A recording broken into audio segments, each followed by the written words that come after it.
মেয়েটি তো আর ফিরে আসবে না। ওর নামে যদি আপনারা কিছু করতে চান করতে পারেন, যা টাকা লাগবে আমি দেব। হ্যাঁ, আমরা 10 লক্ষ টাকা তো দিতেই পারি পরিবারকে। একটা মিথ্যে কথা বারবার বলতে বলতে বলছি দিদি, এই যে বললেন টাকা দেবেন 10 লাখ টাকা, বলছি যখন আপনি সিএম হয়ে এসেছিলেন অনেক মায়ের কোল খালি করে এসেছিলেন। তারপর আপনি প্রত্যেকটা জায়গায় যখন আপনি বক্তৃতা দেন তখন কি বলেন? মা মাটি মানুষ, মা মাটি মানুষ। এটার মানে বোঝেন? সব জিনিসটাতে আপনি তো টাকা দিয়ে সবকিছুটা মিটিয়ে দিতে চান।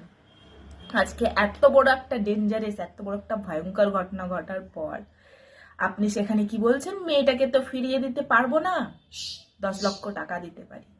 তাহলে দিদি